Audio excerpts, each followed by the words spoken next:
lot of the times when we talk about transformation, we focus on individual companies to transform. So we go through this whole process of transformation, and a lot of it is focused on individual companies. But you have to have multiple individual companies transform before you can get this blue sea effect, right? So industrialization, at least from how I understand it, is essentially having an entire ecosystem becoming digitalized. The private sector is a legacy problem. If you look at banking, a lot of investments are made in legacy infrastructure, monolithic platforms that are not exactly attuned to the agility and flexibility that the digital era requires. And the fact is, these are some costs. And everyone is saying, before I start investing in something new, bright and flashy, have I really sweated this asset? As a consequence of that, they tie themselves down. It's called technical debt, for those who are familiar with the term.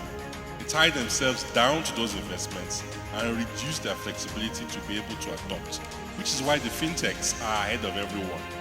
Whether digitalization or not digitalization, if we want to become the superpower, or anybody who wants to become the superpower, we need to become a China. We need to think like China.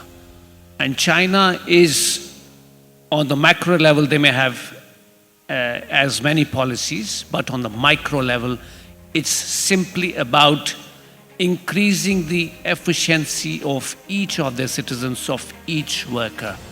And this is what digitalization brings.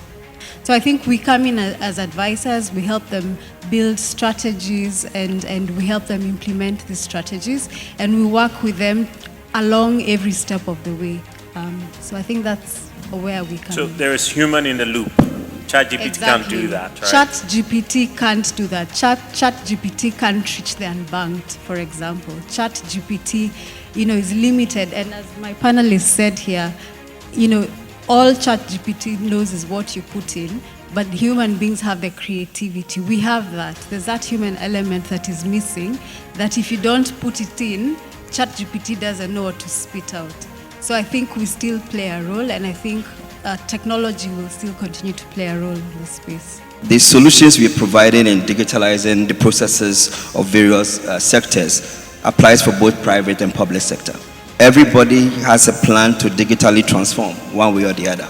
To be able to do that, you need to move from point A to point B. And as part of that, main one comes in one way or the other. And that's how Equinix comes. So Equinix, as a major digital infrastructure business, and of course bringing investment here, our approach is to expand what we currently have, to expand more and build more facilities in businesses in Ghana and West Africa, and then bring in both the private sector and the public sector. Currently, we work with both of them. We actually work with, even though there's NITA, we still work with public sector because you remember that any solutions that people normally provide in the digital realm, normally we want to have redundancy. So there's always what they call a primary and a DR, right? So our approach is that, of course, by all means, the public sector can work with NITA, but there is always a requirement for a DR, and that's how we are able to work with the public sector.